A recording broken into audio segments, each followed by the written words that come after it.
Source de tout amour, de toute vie. Pour commencer, je voudrais faire un petit retour en arrière. Nous sommes en 2002. Elisabeth vient de passer un an au Liban. Elle décide de s'engager avec les Semeurs d'Espérance auprès des personnes en situation de précarité dans les gares parisiennes. Et puis, un an plus tard, Damien commence à venir aux Semeurs d'Espérance. Moi, je ne connais à ce moment-là ni ce Pierre Giorgio, ni cet acteur qui est Damien. Opportuniste que je suis, je lui propose ni une ni deux de bien vouloir donner peut-être un conseil ou deux techniques pour que Elisabeth puisse encore mieux mettre en scène nos amis. Il accepte, la présentation avec notre troupe est faite. J'apprends par la suite que Damien est en fait très assidu. Je l'appelle pour le remercier. Il me dit que c'est une joie immense pour lui de s'investir avec nous. Et cette joie était vraiment palpable. La suite, soit vous la connaissez, soit vous la devinez. En tout cas, ces deux-là n'ont plus quitté les planches. Elisabeth, Damien, sous le regard de Notre-Dame des Victoires, merci ce soir de nous faire entrer dans vos coulisses. Merci. Bonsoir à tous. Je n'ai pas toujours l'habitude de témoigner, mais je remercie Romain de nous avoir invités. Et c'est la première fois que nous témoignons avec mon épouse, avec Elisabeth. Et c'est quelque chose qui nous touche beaucoup, parce que c'est vrai qu'on s'est rencontrés donc au Summer.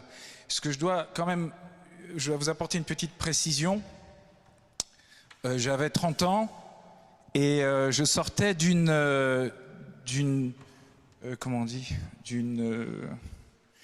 histoire, d'une déception amoureuse, comment on appelle ça?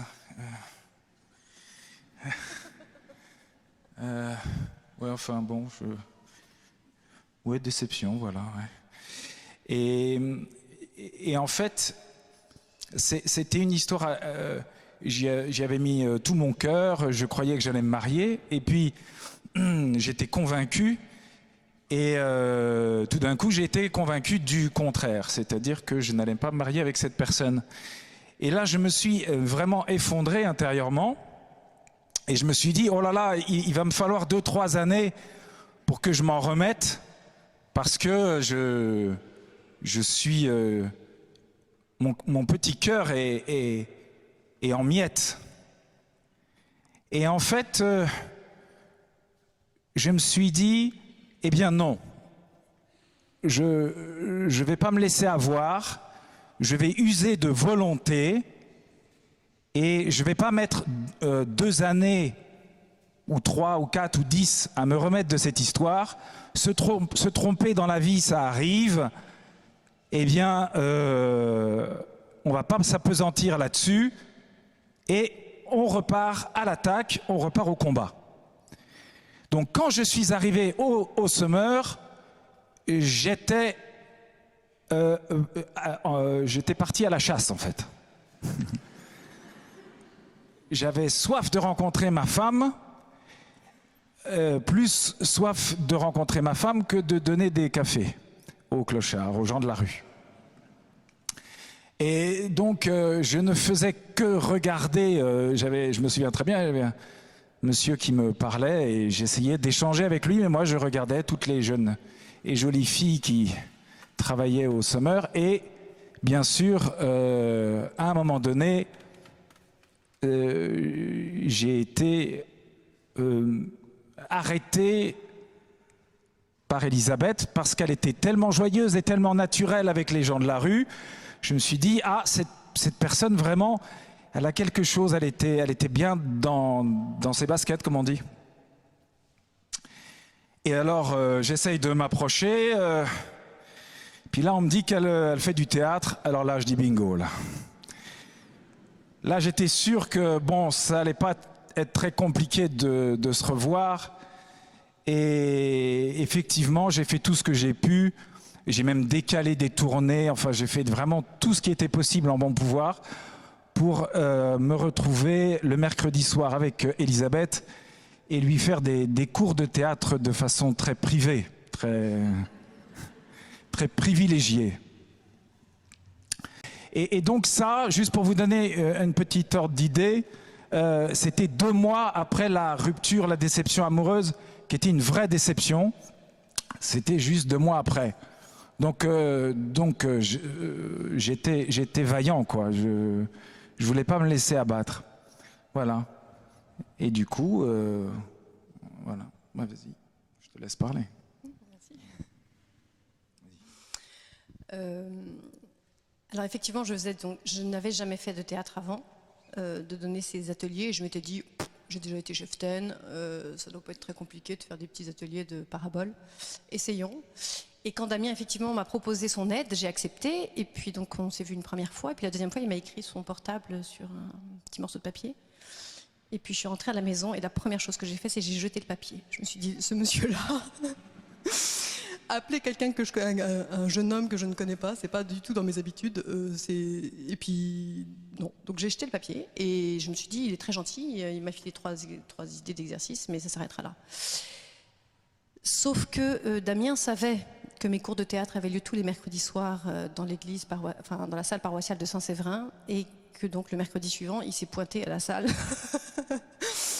Et là, je me suis dit, ah ben donc, il en veut le mec. Et donc j'ai donné effectivement un cours de théâtre à Damien, ce qui était complètement ubuesque comme situation. Et ensuite, après mon cours, il m'a complètement déglingué mon cours en me disant que vraiment j'étais une professeure nulle, ce qui ne m'étonnait pas plus que ça. Et donc voilà, ça a été le début de notre histoire. Et c'est vrai que c'est une histoire qui m'a un peu surprise au début parce que je ne m'attendais pas du tout. Je n'avais jamais envisagé pouvoir me marier avec un comédien. Pour moi, mon schéma type, c'était plutôt un type qui allait... Bon là, il est en costard, mais sinon, quelqu'un qui allait tous les jours travailler en costume-cravate. Et c'était pas du tout un artiste. Et une des premières questions que j'ai posées à Damien, mais c'est quoi un artiste? Est-ce qu'on vit de son métier? C'est quoi un cachet? C'est quoi être intermittent du spectacle? Mais tu gagnes combien par mois? Enfin, c'est des trucs... J'avais besoin d'être un petit peu rassurée sur le côté pratico-pratique. Tu veux dire un mot sur l'accident?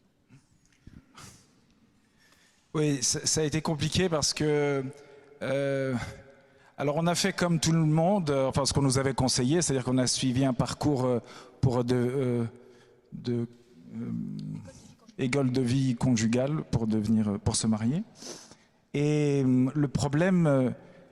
Moi, j'habitais pas à Paris, on faisait des allers-retours et puis on avait envisagé un jour, on s'était posé la question, après le mariage, où irions-nous?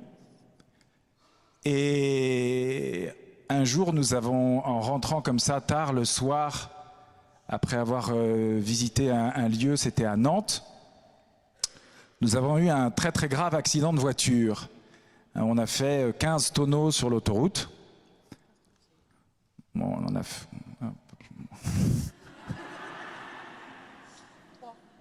Ah non, si, on a fait plus que 3 tonneaux, oui. Ça c'est sûr. La voiture était comme une crêpe. Alors sur l'autoroute, voilà, c'était quelque chose de très impressionnant. Et d'autant plus qu'il y a eu ce qu'on appelle un suraccident. Et dans le suraccident, il y a eu 2 morts. Et donc ça a été un événement très marquant. Et on s'est retrouvé la voiture... sur le côté gauche de l'autoroute et il a fallu traverser l'autoroute à pied pour se retrouver sur le bas-côté. Bon, il était 2h du matin et j'ai été chercher Elisabeth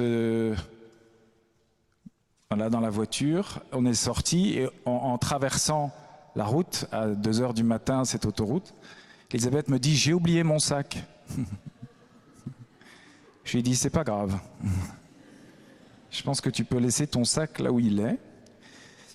Voilà, en fait, c'était juste pour dire, et je pense que peut-être notre vie jusqu'à aujourd'hui en est aussi le témoignage, au-delà de cette histoire tragique, ce qui est très important, c'est que dans cet événement nous a réunis tous les deux d'une manière très particulière.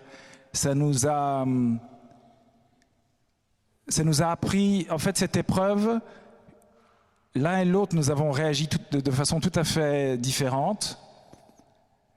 Et ça nous a appris à nous connaître, pour moi, je trouve bien davantage que toutes les séances que l'on faisait pour se préparer au mariage. Et j'ai trouvé ça, et en fait, au fur et à mesure des épreuves que l'on va rencontrer dans notre vie, j'ai toujours trouvé que l'épreuve était ce qui nous permettait d'être le plus en vérité.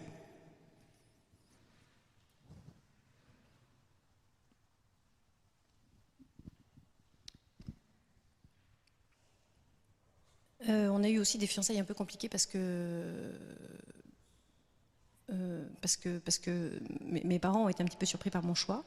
Ensuite, ça s'est très bien passé, mais au début, c'était un peu surprenant. Et ça a été aussi une source de questionnement pour moi, et d'approfondissement de mon choix. Voilà. Nous nous sommes donc mariés en septembre 2005 et nous avons choisi des textes pour notre messe de mariage. Et en fait, c'est important parce qu'en fait, ces textes-là, plusieurs fois, nous nous y sommes référés, un peu comme on revient à la source, parce qu'en fait, c'était des textes, en tout cas, moi j'avais 25 ans, j'étais un peu idéaliste, et on avait pris des textes assez audacieux, moi je trouve. Et notamment notre première lecture de messe de mariage, c'était un extrait du livre de Ben Sirac le Sage.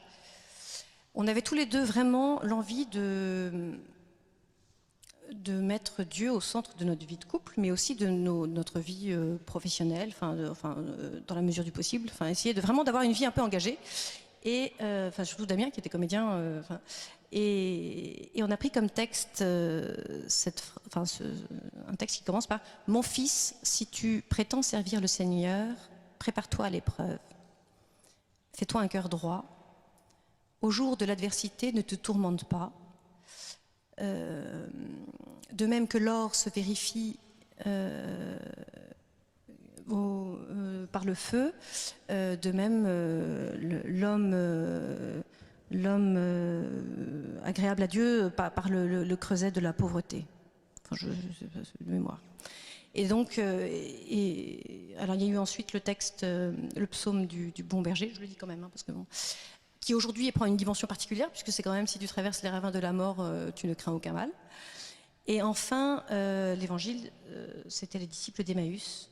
Et effectivement, je trouve que le Seigneur vraiment nous accompagne avec une immense fidélité. Et c'est bien précieux. Donc, pour ceux qui sont mariés, relisez votre carnet de messe de mariage. Déjà, ça fait des bons souvenirs. Et souvent, on peut être surpris de voir à quel point, en fait, il peut y avoir un côté programme de vie conjugale. Alors, c'est vrai, c'est assez étonnant. Mon fils, si tu prétends servir le Seigneur, prépare-toi à l'épreuve, fais-toi un cœur droit. C'est étonnant, comme pour Elisabeth et comme pour moi, cette simple parole que nous avions découverte chacun dans notre vie de célibataire. Cette parole nous avait tous les deux marqués, en fait, d'une manière très profonde. C'est étonnant, la manière de se sentir réconforté alors qu'on nous dit « si tu veux me servir, fais gaffe à toi ».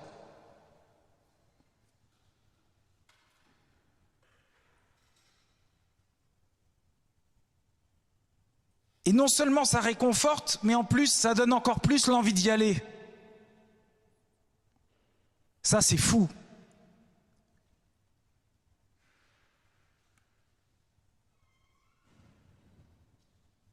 Et donc, nous avons commencé à vivre notre vie de mariage, les épreuves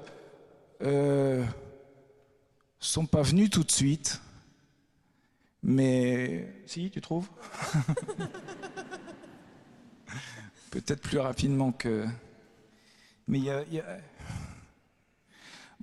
moi, il y avait toujours cette envie de mettre tout au service de Dieu, de par mon travail, de par mon art. Et puis des fois, il y a des épreuves là-dedans parce qu'on n'y arrive pas toujours, puis qu'on ne se sent pas compris, peut-être aussi. Puis il y avait la vie quotidienne. Et puis quand même, l'arrivée des enfants, et ça, c'était des choses formidables qui sont venues très rapidement, et tout s'est très bien passé. Et je pense qu'on peut dire quand même qu'il n'y a pas eu beaucoup d'épreuves. Et alors, c'est en fait en 2009 que va commencer la première épreuve, qui va être une épreuve, bizarrement, moi je la qualifierais de peut-être la plus douloureuse. Je vais faire une grave dépression. J'ai eu une vie de famille quand j'étais enfant qui n'a pas été très stable, et pour des tas de raisons, sans doute l'achat de la maison, l'arrivée du troisième enfant, et tout d'un coup la sensation de s'installer, de tenir une vie, et la charge en tant que père de famille devenait plus importante. Je me suis écroulé, j'ai fait une véritable dépression qui a duré 4 ans, avec des hauts et des bas, qui a été très dur enfin très dur, non c'est pas vrai, parce qu'il y a des gens, ça peut durer plus longtemps, donc, mais c'est une maladie épouvantable, la dépression. Aujourd'hui j'ai un cancer. Franchement, je vous souhaite ni l'un ni l'autre, hein. mais la dépression, franchement, je trouve ça pire que le cancer. Parce que la dépression, il y a quelque chose de subjectif qui fait que vous pensez que vous êtes le dernier des zouaves, vous pensez que vous êtes le dernier, tout simplement. Et puis c'est tout qui se déboulonne à l'intérieur de soi. Et puis, il n'y a pas de marque objective, il n'y a pas de bobo objectif, il n'y a pas de bleu. Il y a juste une immense souffrance d'avoir la sensation qu'on n'est rien, on ne peut rien, on est inutile, on s'en veut d'être inutile, et on s'en veut de ne rien pouvoir faire, on pleure, on est prostré. Et puis en général, les gens vous disent « Allez mon gars, bouge un peu, ça va passer. » Et ça passe pas. La très grande chance que j'ai eue dans cette dépression, c'est d'abord, comme dit très bien Jean Vanier, c'est d'avoir un ami, de pouvoir avoir quelqu'un avec qui parler. Et j'ai eu un ami qui était passé lui aussi par une grave dépression, et je l'appelais jour et nuit, en larmes, je l'appelais tout le temps. Et jour et nuit, il était à mon écoute. Et je pense que lui, plus j'ai été hospitalisé 3 fois, plus le suivi psychiatrique a permis à un moment donné de se sortir de cela. Mais c'est vrai que l'amitié, le fait de pouvoir parler à quelqu'un et que cette personne ne vous demande rien en retour, mais simplement cette personne est là, cette personne vous comprend, cette personne sait ce que c'est, que cette maladie qui vous enferme à l'intérieur de vous-même, eh bien ça a été une chance inouïe pour moi. Et déjà à l'époque, un ami avait une tumeur et m'avait dit moi je préfère avoir une tumeur que la dépression. Et moi à l'époque, je pensais l'inverse. Je pensais que c'était mieux d'avoir Enfin bon, on va pas se battre, hein, mais... Quand vous avez une dépression, vous souhaiteriez qu'on vous dise, qu'on vous montre la radio de votre cerveau ou de votre cœur, de votre âme, de votre esprit, et qu'on vous dise, c'est là que vous souffrez, monsieur. C'est là que, vous voyez, on la voit la tâche. Parce que sinon, vous avez l'impression que ça se retourne contre vous et vous êtes enfermé vous-même et vous pensez que même peut-être vous inventez cette maladie. Et je me suis, là où j'étais sûr que j'étais sorti de la dépression, j'ai eu la chance aussi d'avoir un contact assez facile avec les psychiatres, et notamment j'avais un psychiatre dont la fille était comédienne, et il me prenait en général assez tard le soir, vers 10h, 11h, pour qu'on puisse rester des heures à papoter. C'était un psychiatre un peu atypique. Mais moi, ça m'aidait bien de parler, et puis lui, ça devait l'aider aussi quelque part. En tout cas, j'ai compris que je m'en étais sorti le soir où lui, il ne pouvait pas supporter que je sois croyant. Il détestait Dieu et tout ça. Lui, ça ne lui plaisait pas du tout.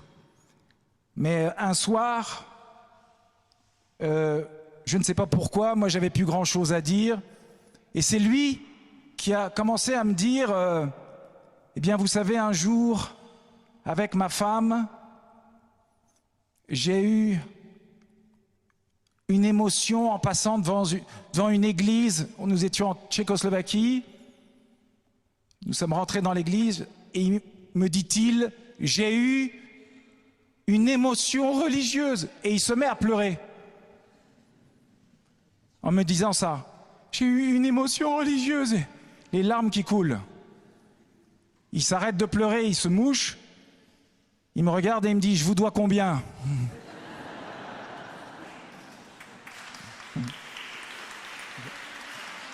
Et c'est une histoire totale, c'est une histoire totalement vraie. Bon,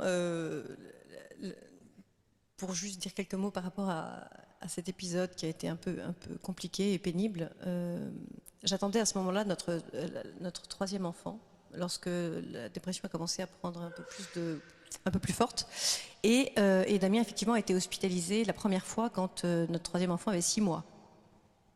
Donc ça a été un peu compliqué quand même. Surtout que par rapport à la maladie psychique, et là on a un vrai travail à faire, c'est que il y a quand même un vrai tabou, c'est quand même très stigmatisé, et encore plus quand on dit que, enfin voilà, il y a un peu l'image de l'artiste qui est tourmenté, travaillé et tout. Donc en fait, c'est quelque chose. Déjà, c'est une vraie souffrance en soi, mais alors la partager à d'autres. C'est vrai que je sélectionne un peu les personnes à qui j'osais en parler, parce que je voulais que ce soit des personnes qui puissent accueillir sans jugement, sans dire ah non mais c'est normal avec la vie qu'il a eue, genre comme si évidemment quand on se traîne des casseroles on est obligé de faire une dépression. Et autre chose par rapport à la maladie psychique, je trouve, c'est que elle fait peur. Elle fait peur parce que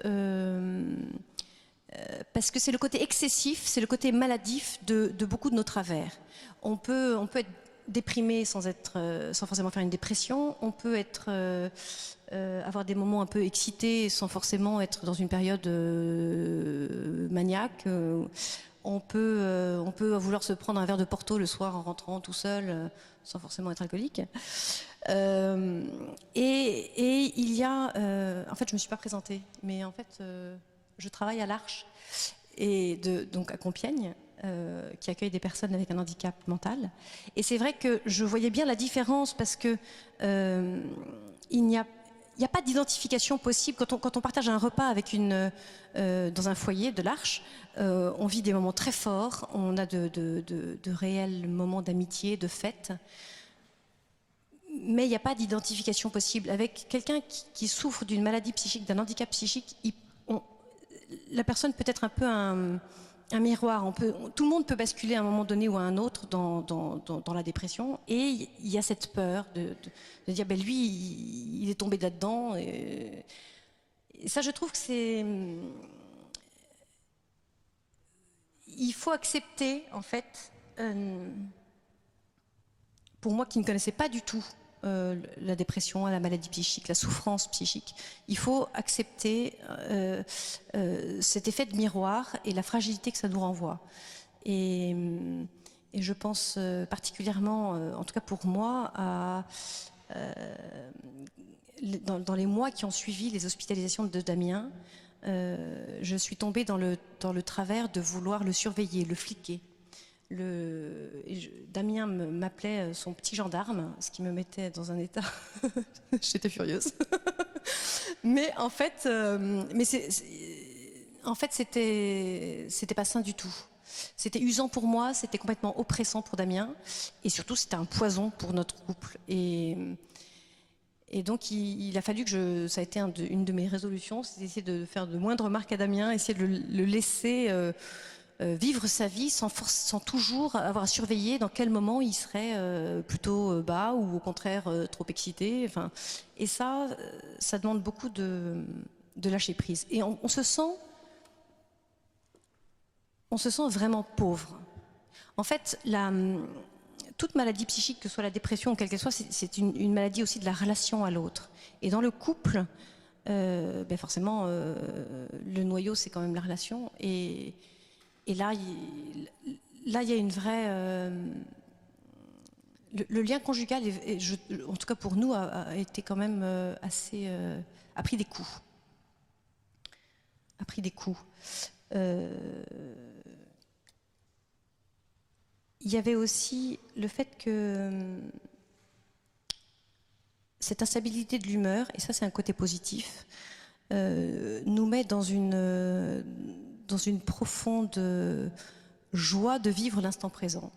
Et tout en restant lucide sur le fait que justement c'est instable et que Damien peut éventuellement retomber dans des épisodes dépressifs. Et il y avait une vraie question qui se posait pour moi, c'était que nous voulions profondément avoir une famille nombreuse et donc, en l'occurrence, un 4e enfant. Notre dernière avait 3 ans bien tapés. Et je m'étais dit, ce quatrième, je le veux, mais est-ce que je pourrais? Est-ce que j'en aurais l'énergie? Est-ce que, par rapport à mon métier, comment tout gérer, il y a quand même une forme d'instabilité dans le métier de Damien, il y a aussi une forme d'instabilité dans son humeur. Comment est-ce que je vais y arriver? Et ça a été une vraie question parce que j'avais vraiment envie de ce 4e enfant. Et je me souviens très très bien qu'en janvier 2014, je me suis dit, allez, on y va. Je regretterai toujours si j'ai pas ce 4e enfant. Et puis, comme le dit Thérèse, le bon Dieu ne saurait inspirer des désirs irréalisables, donc banco. Et c'était la grossesse la plus désirée, la plus attendue de nos 4 enfants. En plus, elle a mis un petit peu de temps à débarquer, cette petite fille. Et enfin, en juin 2014, donc j'annonce à Damien que j'attends un bébé. Je lui fais une jolie petite carte, je découpe une image de Saint-Joseph et j'écris dedans une histoire, cher Damien, avec une lettre signée Saint-Joseph. Je ne sais plus trop, je lui disais. Et puis dedans, je lui mets quand même, c'est le 4e, mais ce sera aussi le dernier. Enfin, il ne faut pas abuser des bonnes choses. Et je revois encore, je mets cette petite carte de Saint-Joseph sous son oreiller et Damien se couche et s'endort dessus. Et je me dis, merde. Ça, c'était pas de bol quand même. Et donc, pendant qu'il prend sa douche le lendemain matin, je reprends l'enveloppe et je me dis, il faut quand même qu'il la voie, là, ça craint. Et donc, je lui mets devant son bol de café. Et donc, il descend prendre son café. Pendant cela, moi, je suis dans la salle de bain. Et puis, quand Damien revient vers moi, il est en larmes, il est profondément bouleversé. Et ça, c'est une immense joie. Moi, j'adore annoncer que je suis enceinte. Et j'adore aussi quand, à la maternité, quand Damien me dit c'est un garçon ou une fille. Ça, je trouve ça formidable. Toujours des moments très forts. Bon. Et donc j'étais enceinte. Je peux terminer? Non. Ça m'est arrivé en plus de me tromper. Parce que l'histoire est vraie. Le 2e enfant, c'est vrai que Je pleurais aussi, j'ai pleuré à l'arrivée de chacun des enfants. Mais là, je parle de l'accouchement. Et donc, elle sort. Et puis elle me dit, regardez, la sage-femme prend l'enfant, lui prend les deux jambes comme ça. Et on coupe le cordon. Et alors, et moi, comme je voyais pas très bien, je dis, c'est un garçon. Et la sage-femme s'est mise en colère. Elle m'a dit, mais bon sang, regardez mieux, enfin. Ah oui, c'est une fille. Donc nous avons un garçon qui a 9 ans et demi, une fille de 8 ans, une autre de 5 ans et demi et un petit bébé qui a aujourd'hui 16 mois. Donc j'étais enceinte d'1 mois et demi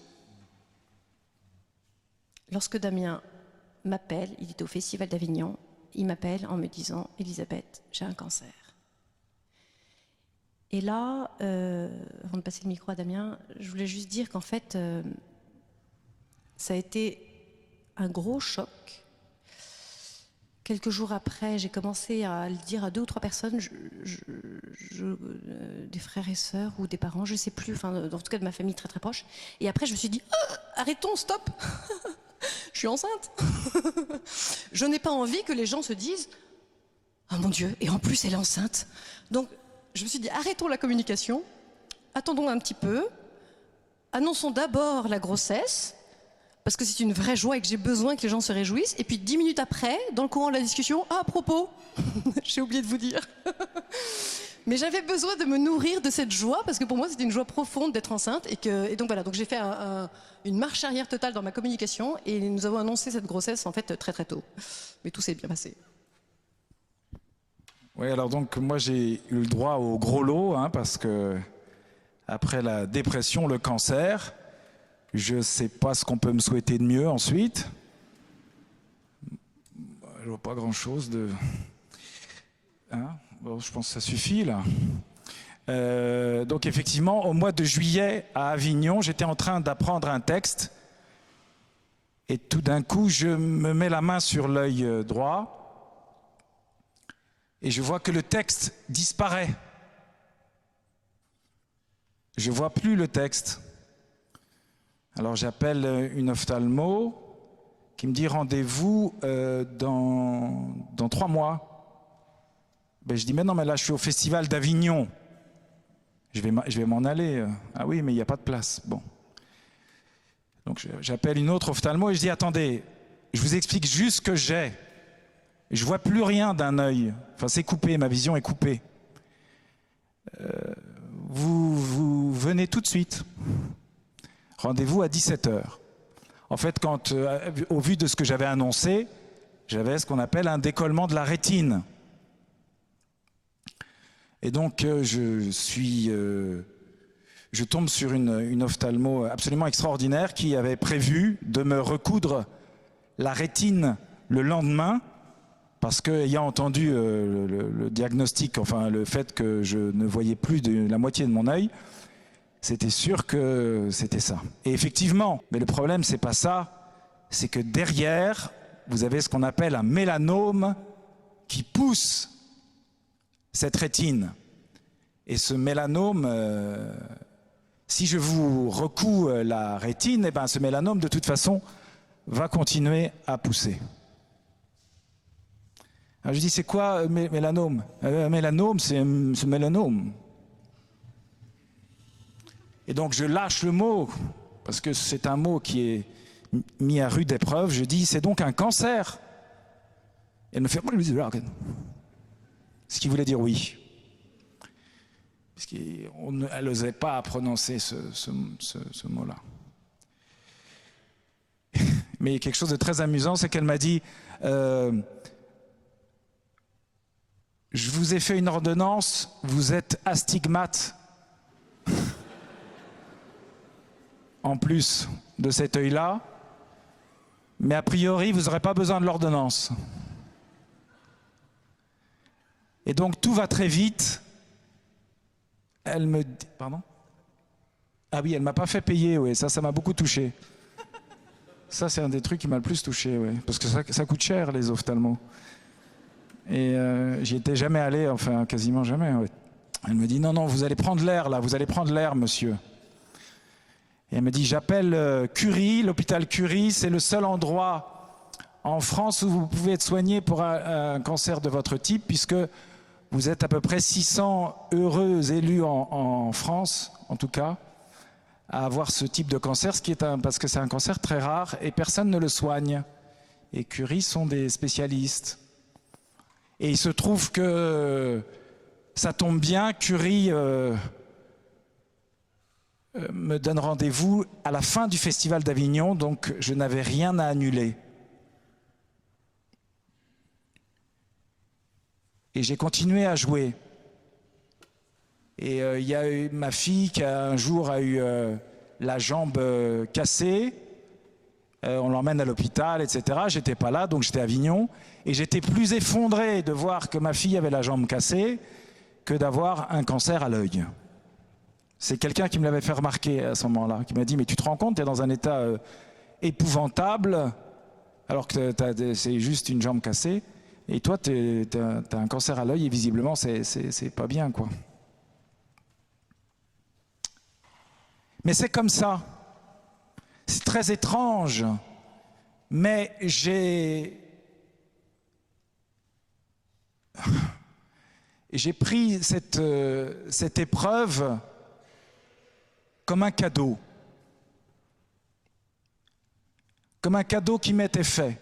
Après avoir en partie réussi à déboulonner le petit empereur qui était à l'intérieur de moi, après avoir réussi à me montrer mes limites et à les accepter, tout ça au travers de la dépression, tout d'un coup, j'avais la chance d'avoir maintenant un cancer qui était, pour moi, une aventure de plus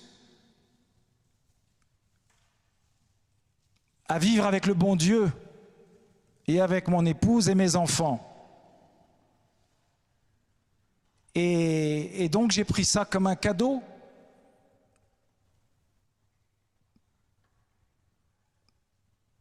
Parce que je me suis dit, voilà, c'est comme cette phrase, mon fils, si tu veux servir le Seigneur, prépare-toi à l'épreuve.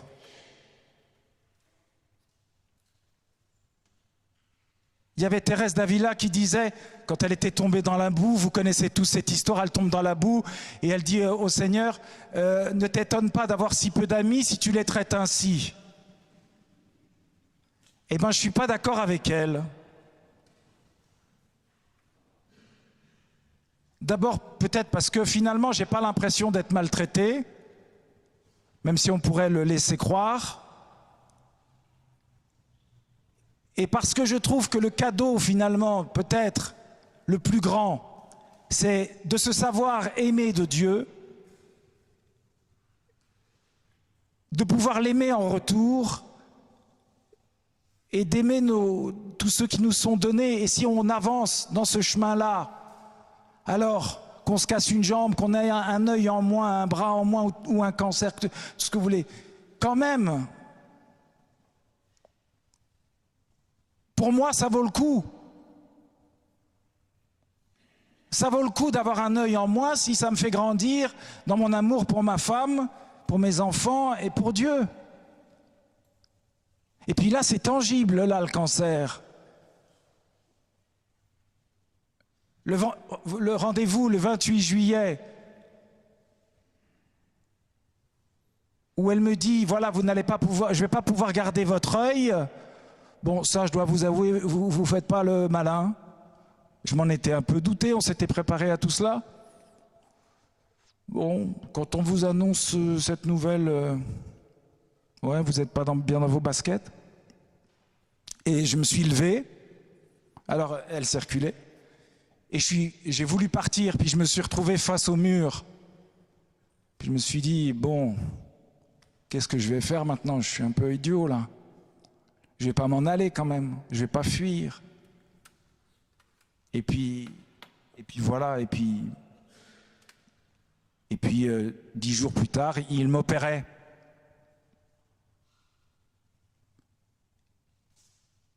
Mais j'étais très heureux. Personne ne peut me le retirer. Personne ne peut me dire quoi que ce soit. Alors j'ai fini par en parler à mon père spirituel parce que la seule chose qui m'a troublé, la seule chose qui m'a, comment dirais-je, qui m'a inquiété, et c'est assez étrange, c'est lorsqu'on m'a dit il faut que tu ailles voir Don Camillo en Italie, il a guéri un type qui avait la colonne vertébrale fracassée, il sera capable de te guérir. Il ne s'appelle pas Don Camillo, mais voilà, vous... Et dans la même journée, on m'a donné le téléphone d'un monsieur que j'ai baptisé du nom de Monsieur Jus d'Orange, puisque sa technique consistait à donner du jus d'orange à forte dose pour vous guérir du cancer. Bon, je schématise tout ça, mais en fait, dans cette même journée, j'ai deux possibilités entrevues de guérir de mon cancer, et tout d'un coup, je me sens mal. Alors là, je me suis dit, il y a un truc qui ne va pas là. Et j'en ai parlé à mon père spirituel. Et il a très bien compris que je savais qu'il y avait quelque chose qui était de l'ordre du cadeau, qui était donné, et que quand c'est donné, c'est donné. Vous allez pas, il n'y a pas le choix. Et si vous n'avez pas le choix, vous y allez, puis c'est tout.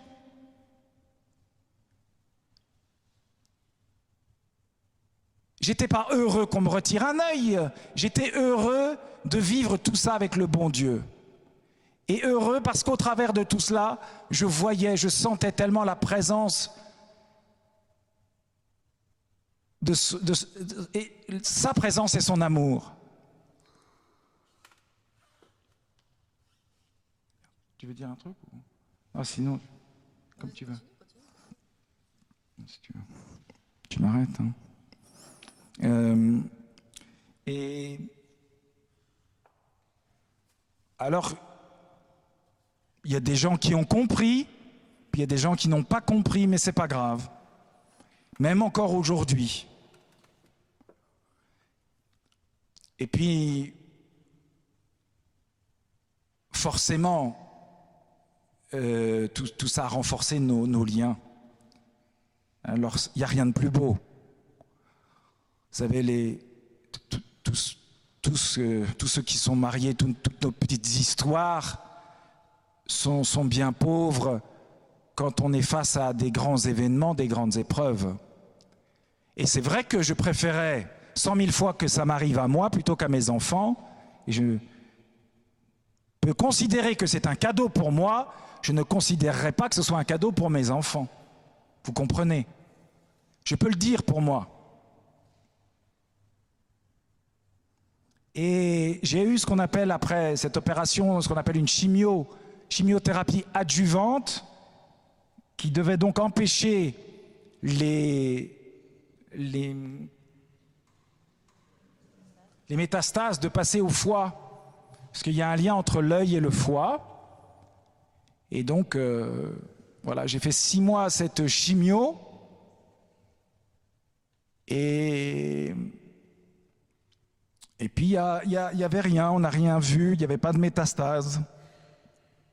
On a passé un très bel été ensuite, et puis au mois d'octobre dernier, donc 2015, là on découvre les métastases. Donc c'est pareil, c'est toujours un choc quand on vous l'apprend. Je faisais des contrôles de routine tous les 3 mois, et puis là on découvre au mois d'octobre que j'ai des métastases. Alors ça va très vite, ça fait métastase au foie, aux os, aux poumons et au pancréas. Il y a encore du chemin, hein, mais c'est déjà pas mal comme métastase. Bon, tout ça a été progressif. Mais c'est vrai que ce qui était le plus embêtant, et ce qui est toujours le plus embêtant aujourd'hui au niveau de ma santé, c'est le foie. Et puis alors, ensuite, je suis passé dans différents protocoles, des protocoles tout à fait originaux et particuliers, liés à mon cancer, et aucun d'eux n'a marché, jusqu'à la date, je ne sais plus, il y a 3 mois, où ils m'ont annoncé que... alors petit à petit, bon, voilà, le dernier protocole que j'ai suivi, par exemple, c'était un protocole pour stopper l'évolution du cancer. Et maintenant, arrivé à cette étape-là, ils ont dit, bah, même ça, on n'y arrive pas. On ne peut pas stopper son évolution. On ne sait pas comment l'arrêter. Donc maintenant, vous êtes ce qu'on appelle en soins palliatifs.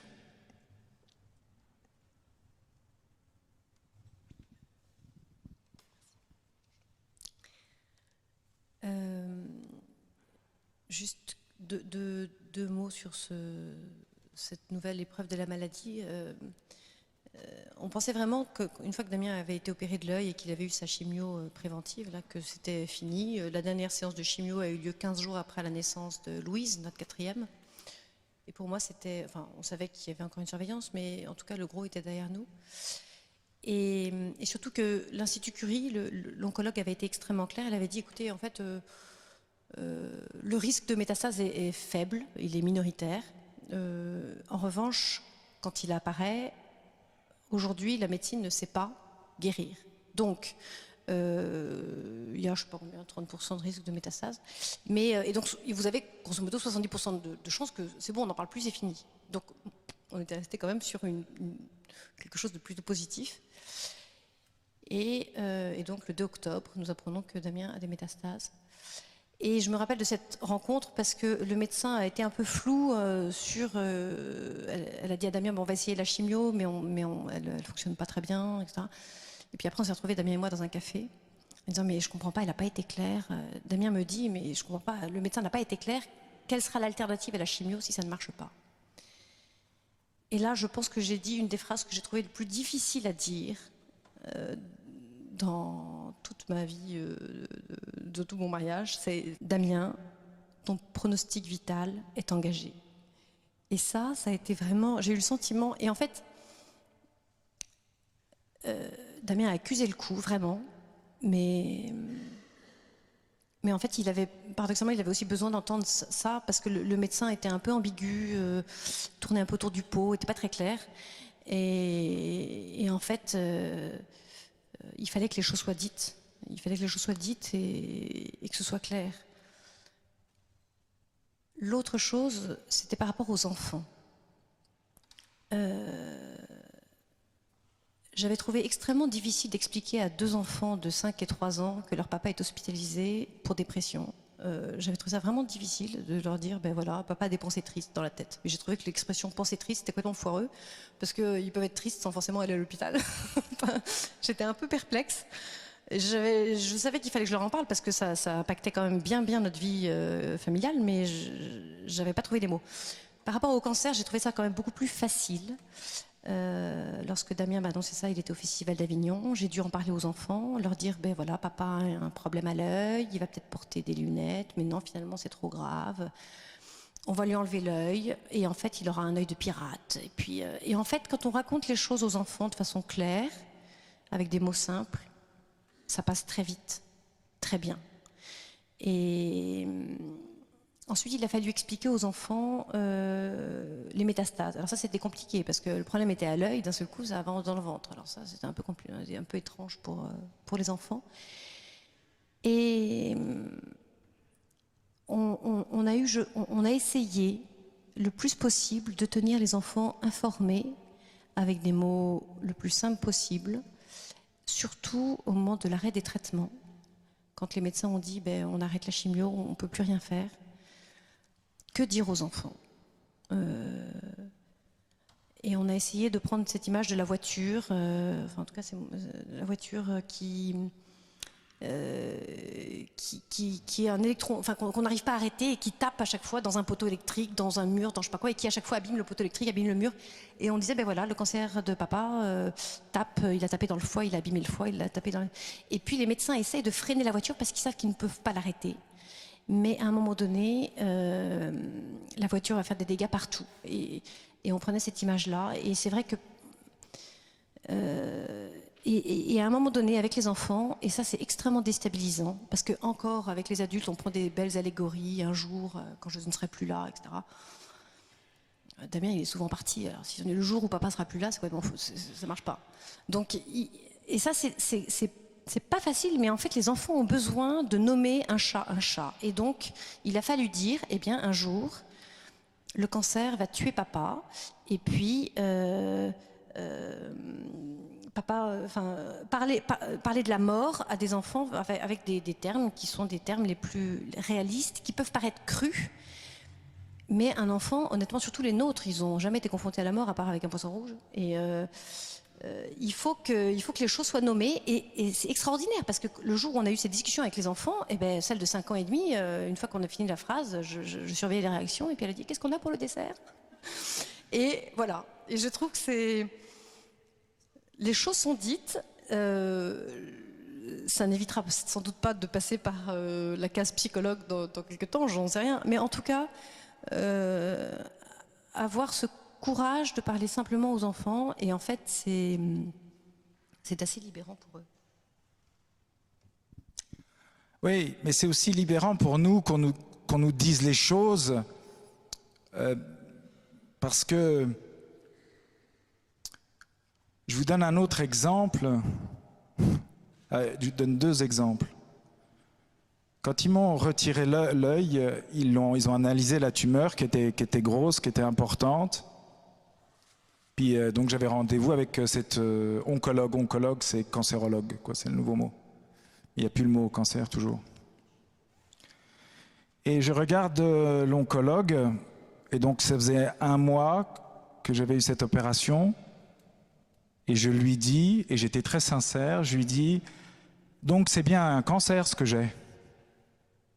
Et là, elle me regarde en disant, mais il est complètement malade, lui. Même, elle tombe des nues comme ça, elle me dit, mais bien sûr que c'est un cancer depuis le début. Enfin, vous êtes dans un centre du cancer de l'œil. Je lui dis, mais peut-être, mais vous n'avez jamais employé le mot. Pourquoi vous ne me le dites pas? Nous, quand on va acheter du pain, on ne dit pas, je vais acheter du zig-zig. Sinon, on risque de parvenir avec du pain. Il faut bien nommer les choses. Et le deuxième exemple que j'ai, qui est encore plus frappant pour moi, c'est qu'on m'avait dit, bon, on essaye de prévoir, surtout dans mon métier avec les tournées et tout ça, j'avais dit comment ça va évoluer la maladie, qu'est-ce qui va se passer. Alors on m'avait parlé de la fatigue.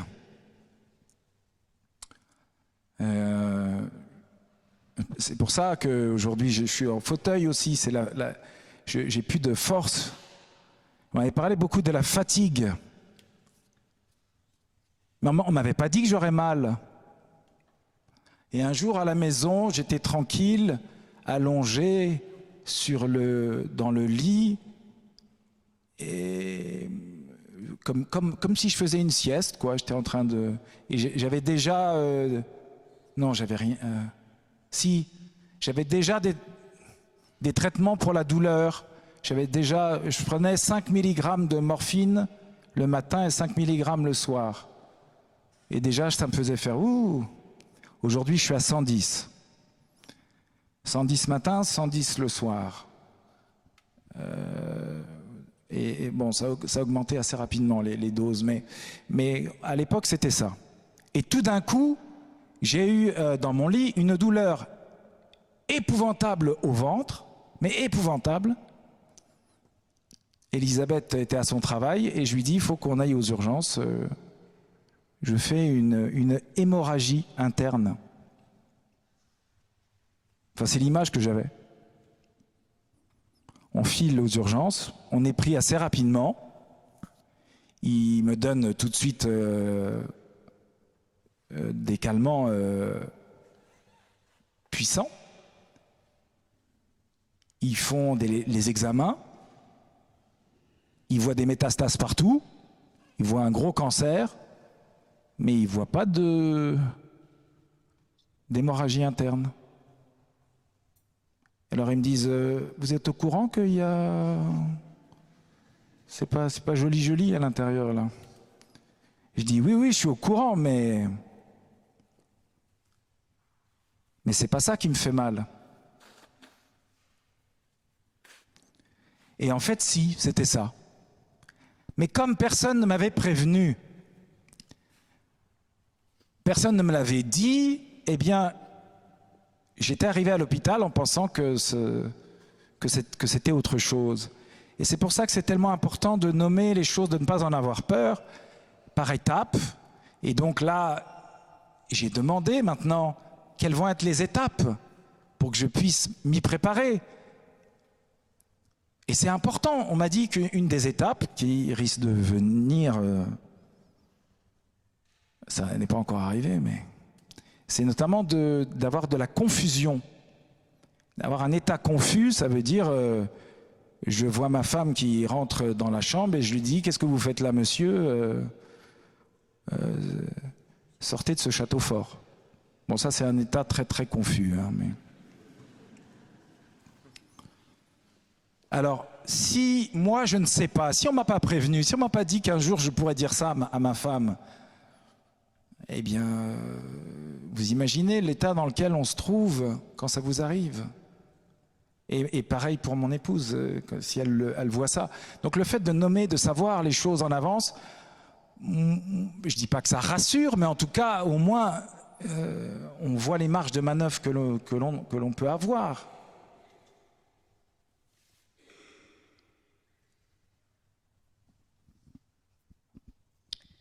Nous approchons de la fin de cette soirée, Damien. Ah bon? Oui, déjà. En fait, nous voulions donc témoigner ce soir, non pas pour faire pleurer dans les chaumières avec tous les malheurs qui nous arrivent, ça on s'en moque complètement, mais le plus important pour nous, c'est de voir comment est-ce que l'un par l'autre, l'un avec l'autre, on grandit dans... comment l'autre nous fait grandir dans notre relation au Christ. Parce que c'est quand même ça le but de notre vie, c'est d'être dans une plus belle relation personnelle avec Jésus. Et quand on est marié, eh bien c'est son conjoint qui est ce chemin privilégié. Et c'est vrai que par rapport en tout cas à cette dernière épreuve qu'est le cancer, quelque chose m'a énormément édifié, c'est le courage de Damien, son abandon et le fait que en 2 ans de maladie, il n'a jamais récriminé contre Dieu. Il n'a jamais dit c'est injuste, j'ai 43 ans. Il n'a jamais dit c'est terrible, ma dernière petite fille ne connaîtra jamais son père, ou j'en sais rien. Il s'est mis en colère, ça c'est sûr. Il s'est mis en colère contre l'oncologue. Alors ça, je pense que c'est celle qui en a pris le plus cher. Hein. Contre d'autres personnes, contre ses metteurs en scène, contre sa femme, ses enfants. Il s'est mis en colère, mais jamais contre Dieu. Et ça c'est... Non, mais c'était gentil, colère. Et l'autre chose aussi, c'est que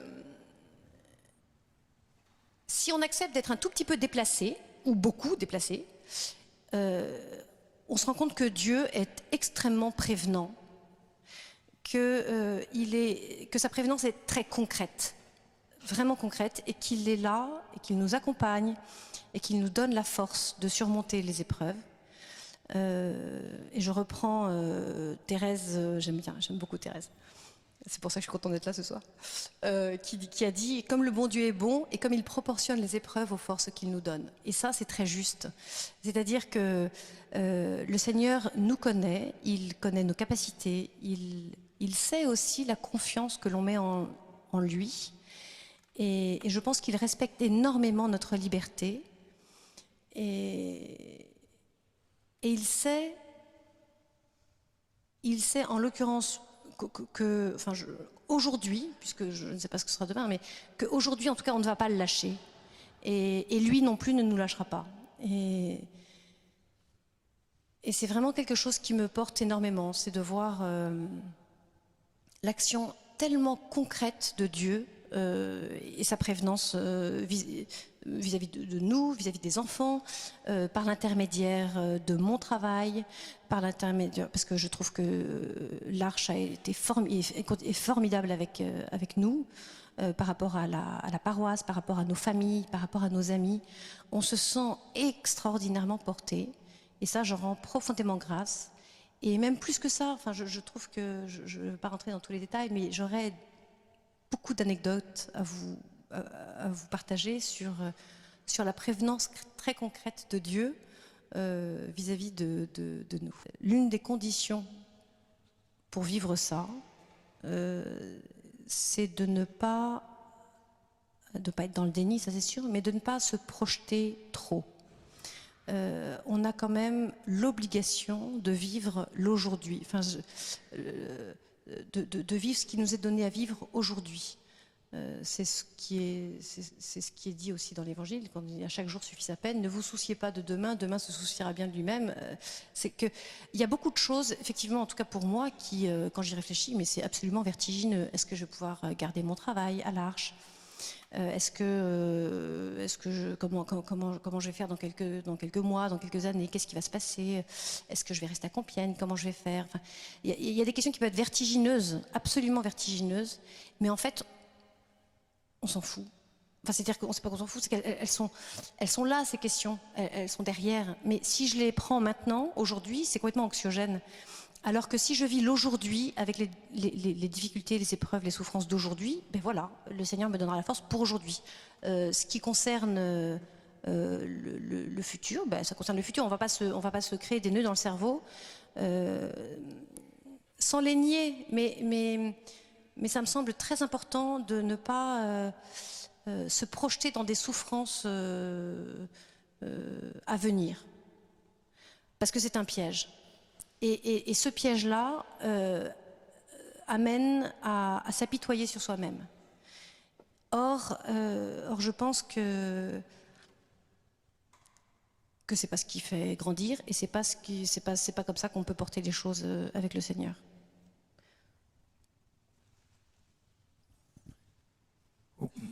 Oui, ce qui est assez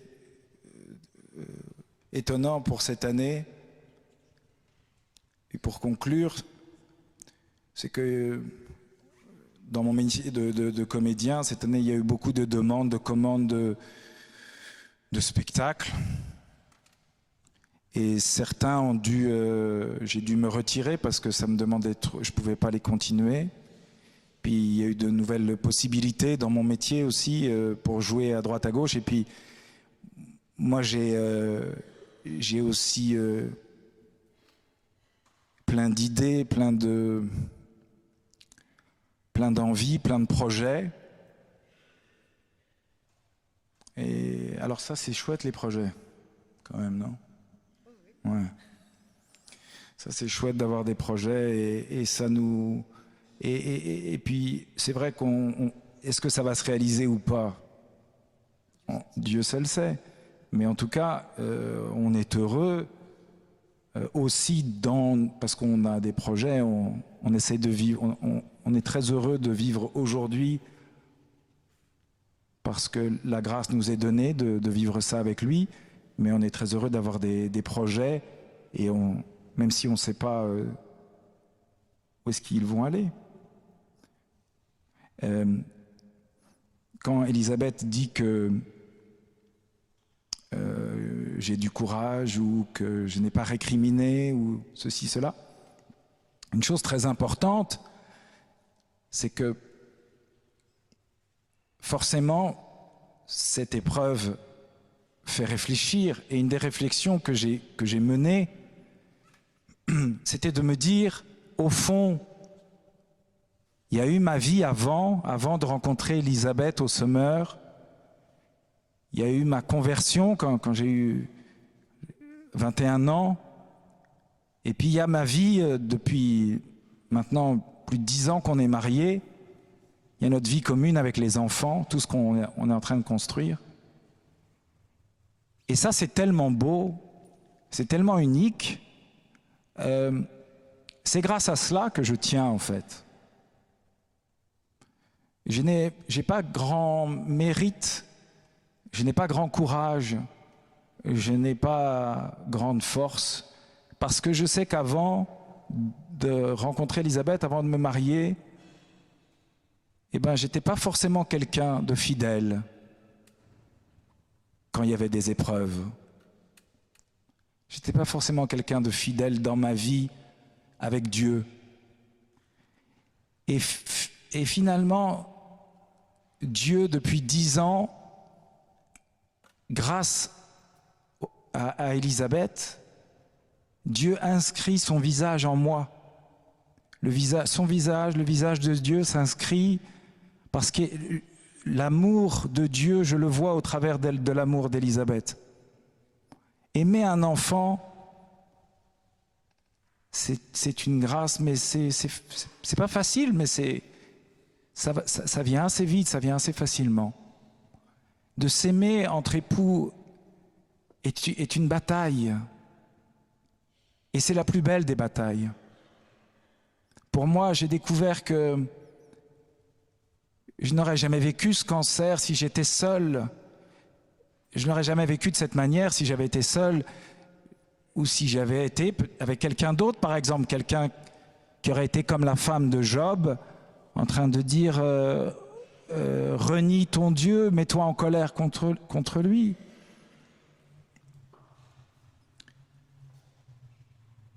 Et je suis profondément reconnaissant au Seigneur parce que cette vie, cette sainteté que le Seigneur construit en moi, il le fait par le moyen privilégié de mon épouse. Il le fait parce qu'elle est là. C'est Dieu qui, tous les jours, patiemment me montre son amour d'une façon très concrète. Et je le vois dans l'amour d'Élisabeth, et j'espère que c'est la même chose à l'inverse. Ouais. Et pour moi, c'est une chose très belle à découvrir, c'est qu'on est une grande fraternité, on ne peut pas grand-chose tout seul,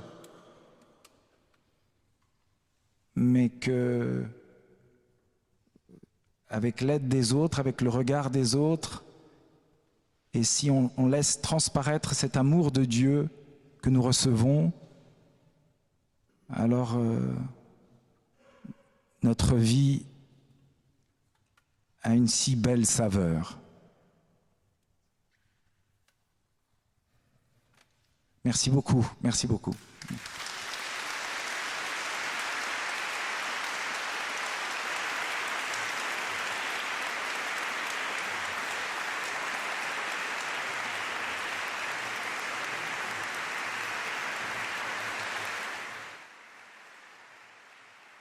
Source de tout amour,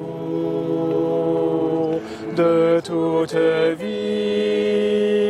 et de tout don, fais de nous, ô Père, une vivante offrande